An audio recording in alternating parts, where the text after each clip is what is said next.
Tag TV brings you daily news bulletin from India. Breaking news and views from India.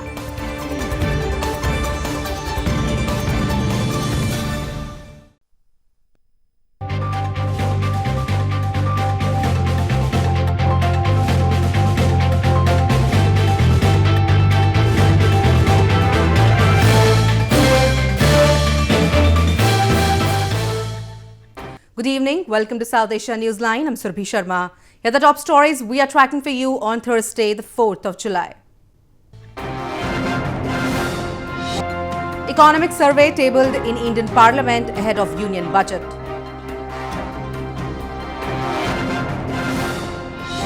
India remains unimpressed by Pakistan's action on Hafiz Saeed. And Afghan leaders slam Taliban over terror acts.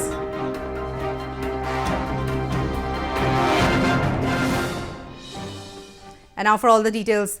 India's Finance Minister Nirmala Sitharaman on Thursday tabled the Economic Survey 2018 to 2019 in the Parliament. The survey, prepared by Chief Economic Advisor Krishnamurthy Subramaniam, projects the state of health of the Indian economy and outlines the challenges.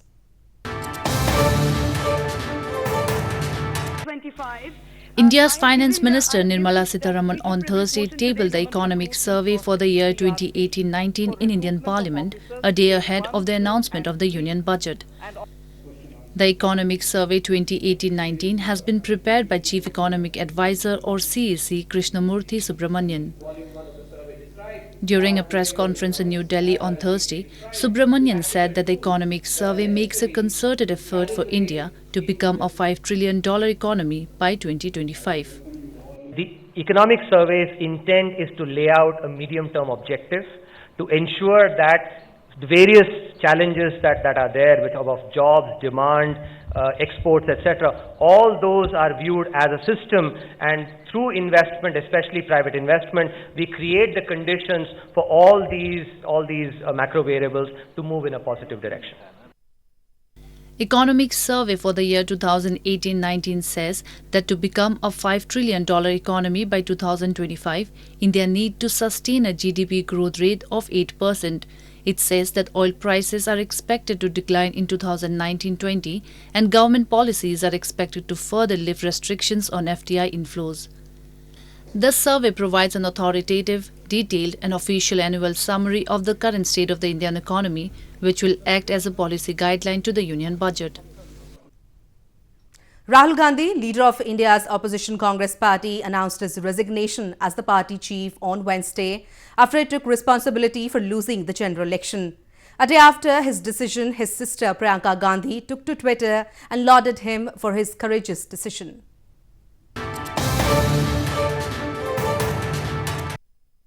A day after Rahul Gandhi, leader of India's opposition Congress party, announced his resignation as the party chief, his sister and party leader Priyanka Gandhi lauded him for his courageous decision. Taking to Twitter, Priyanka Gandhi said, "Few have the courage that you do, Rahul Gandhi. Deepest respect for your decision." Rahul Gandhi said on Wednesday that he had asked party bosses to find a successor after he took responsibility for losing a general election that has left the party in crisis. Under Congress constitution, the senior-most general secretary of the party would take over as interim president, which currently would put 90-year-old Motilal Vora in the top job. Rahul Gandhi ji का नेतृत्व कांग्रेस के लिए बहुत ही महत्वपूर्ण है। जब से वो अध्यक्ष बने हैं, 2017 में अध्यक्ष बने, तो 2017 के बाद में लगातार कांग्रेस संगठन को हर प्रदेश के अंदर में मजबूत किया। Congress suffered a mauling for a second general election in a row from Prime Minister Narendra Modi's Bharatiya Janata Party. Rahul Gandhi himself lost the traditional family seat in the Nadan province of Uttar Pradesh. A day after Pakistan claimed to have booked UN-designated terrorist Hafiz Saeed for terrorism financing, India's Foreign Ministry said on Thursday that Islamabad is trying to hoodwink the international community with its cosmetic steps against terror groups.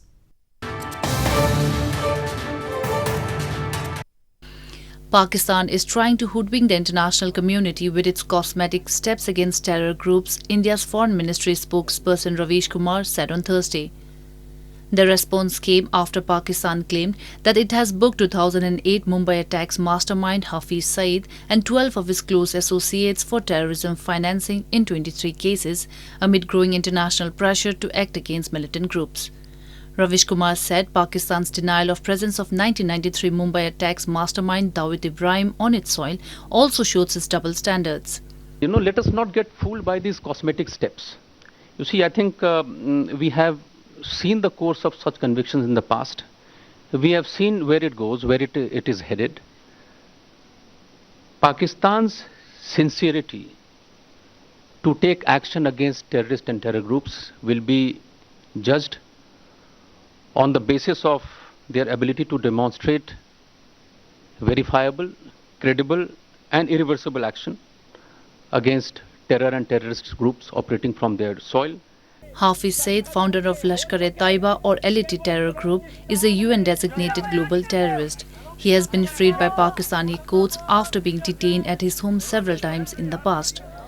The recent move follows pressure from the Financial Action Task Force or FATF, which gave Pakistan an October deadline last month to improve its efforts against terrorism financing.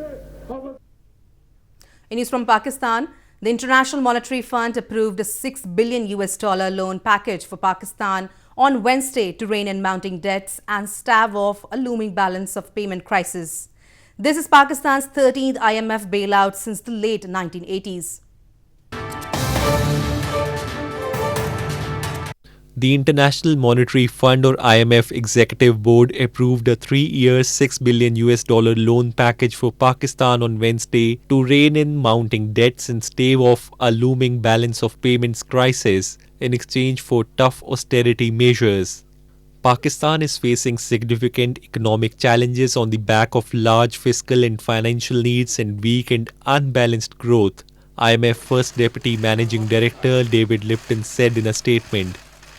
Pakistan's Prime Minister Imran Khan came to power last August, inheriting an economy plagued with problems. Despite securing billions of dollars in loans from friendly countries including China and Saudi Arabia, mounting economic headwinds forced his government to turn to the IMF funding. In a bid to cut public debt, the government has set ambitious tax and revenue plans, despite failing to meet the previous year's targets and hiked prices in the creaking energy sector. Pakistan's economic outlook has sharply deteriorated over the past year. Inflation at 9% in May is likely to rise to 11 to 13% during the 2019 to 2020 fiscal year, according to official forecasts. In news from Afghanistan, Afghan Chief Executive Abdullah Abdullah and First Vice President General Abdul Rashid Dostum slammed Taliban's recent attack in capital Kabul, which killed at least 6 people and wounded more than 100.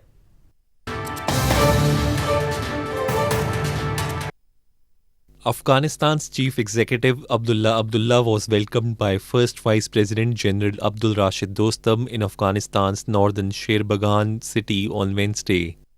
In wake of the recent Taliban attack in Afghan capital Kabul, General Dostum during the meeting labelled the Taliban as a repressive and brutal group that does not bear mercy even on women and children during their violent acts. He said that the Afghan armed forces must crush the fanatic group over the atrocities they have committed against the people of Afghanistan. دل با آرمان نرویم، دل با آرمان نمریم. ما دیگه امارت نمیخوایم.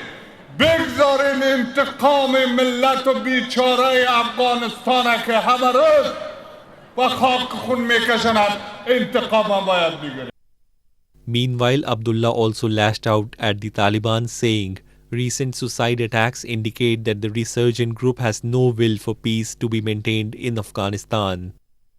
دست به دست هم بدیم و یک صدا را بلند کنیم که صدای تأمین صلح است، اما با کسایی که در برابر مردم، در برابر آرمان مردم و سرنوشت مردم استاد میشن یک دست استاده باشیم.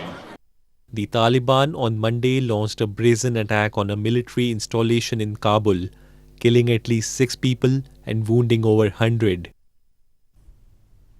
More news from Afghanistan. The National Procurement Authority has approved fund for purchasing over 17,000 biometric identification devices ahead of Afghan presidential elections in September.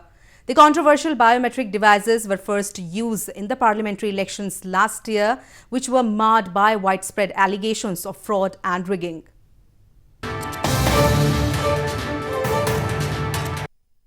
National Procurement Authority or NPA in Afghanistan has approved fund for purchasing around 17,000 biometric identification devices ahead of the presidential elections in September.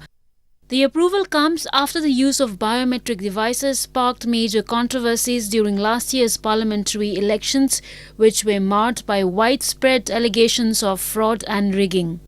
Meanwhile, the Independent Election Commission or IEC has said that it will start reforming the list of voters in the next few days.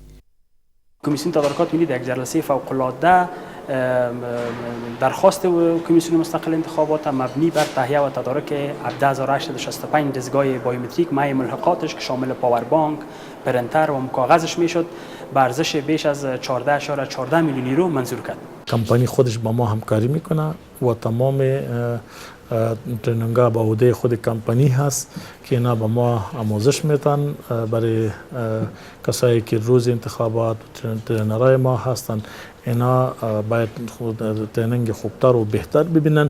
Biometric devices were used in the parliamentary elections in October 2018 for the first time in Afghanistan and will now be used for the presidential elections in September this year. The use of the biometric system was advised by the election law, which faced an amendment in February.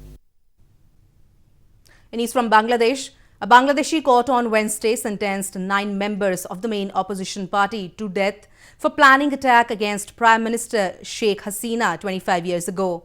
The attack in 1994 took place at the time when Hasina was in opposition and her arch-rival Khalida Zia was Prime Minister.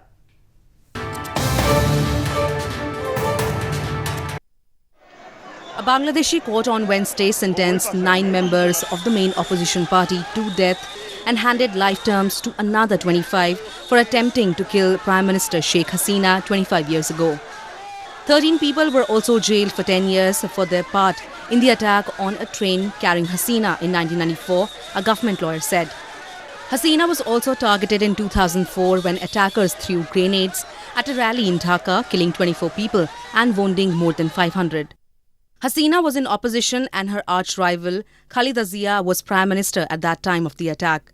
Now Zia and her Bangladesh Nationalist Party or BNP are the opposition. Hasina's administration has been accused of suppressing dissent and jailing critics, including supporters of the BNP. Zia is now in jail on corruption charges that she said were politically motivated. Bangladeshi politics has been mired for years in rivalry between Hasina and Zia. Both women are related to former national leaders and have alternated as prime ministers for most of the past 2 decades. A goldsmith in southern India has made a miniature World Cup trophy to wish the Indian team luck in the ongoing World Cup Championship in England. India is in semi-finals of the tournament and will play against Sri Lanka next on July 6th.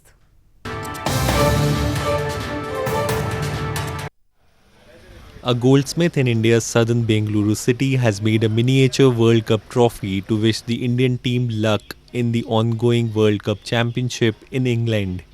The trophy, weighing 0.490 milligrams and measuring 1.5 centimeters, is attracting curious local residents from the area to his shop. The goldsmith Nagraj Revankar on Wednesday said he had made the miniature World Cup trophy to make the cricket fans happy. अभी cricket season चल रहा है ना, इसलिए मेरे को बहुत आशा था और क्रिकेट फैंस को बहुत खुश होने का लिए ये बनाए तो सभी खुश हो जाता है. हमारा इंडिया इस बार विश्व कप जीतना है, इसीलिए वो एक मन में रख के इस छोटा वाला वर्ल्ड कप किया हूँ मैं. India defeated Bangladesh on July 2nd to reach the semi-finals of the World Cup. The team is second with 13 points, one behind Australia. India's next match in the tournament is with Sri Lanka on July 6th. Well, that's all we have for you from South Asia this evening. Now viewers can watch the show on southasianewsline.com. You can also visit us on facebook.com/SAsiaNewsline. and follow us on Twitter at @SAsia Newsline. That's all in tonight's edition. We will see you same time tomorrow. Good night.